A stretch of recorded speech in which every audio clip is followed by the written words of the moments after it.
Nitumie nafasi hii kuwashukuru sana CRDB Foundation.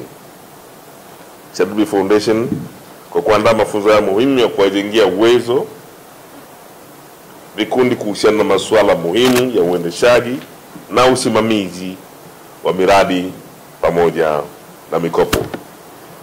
Mafunzo haya ni agizo ama takwa la kanuni ya usimamizi na utoaji wa mikopo kwa vikundi vya wanawake, vijana na watu wenye ulemavu ya mwaka 2024.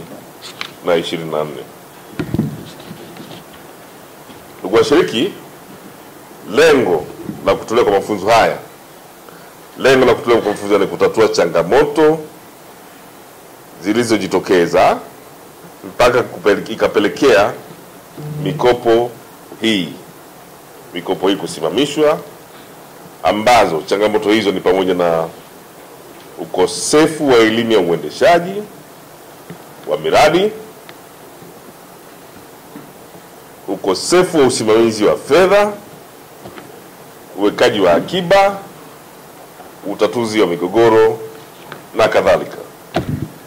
Nitumie nafasi hii kuwapongezeni nyote kwa kuhudhuria mafunzo haya na kupata mkopo wa awamu ya pili, ambapo nimeelezwa kuwa mpo jumla ya vikundi 14 vyenye jumla ya wanachama 54 ambao mtapata mafunzo haya leo.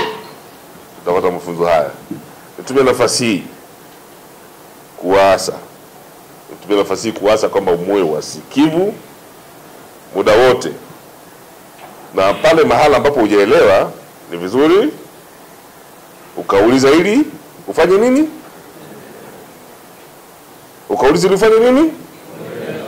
Vizuri.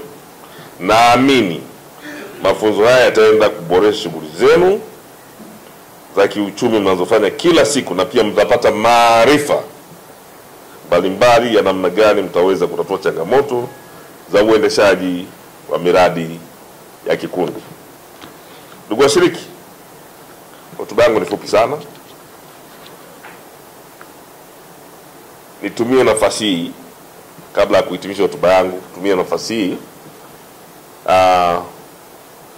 kuombeni sana siku ya tarehe 29.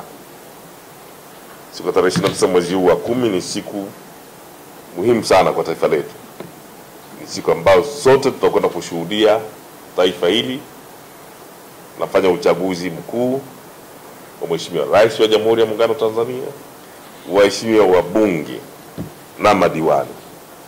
Nitumie nafasi hii kuombeni sana ndugu zangu, wananchi wenzangu, mjitokeze kwa wingi kupiga kura katika mchaguzi huu mkuu ili kuchagua viongozi wetu watakaotuongoza kwa miaka mingine 5 ijayo.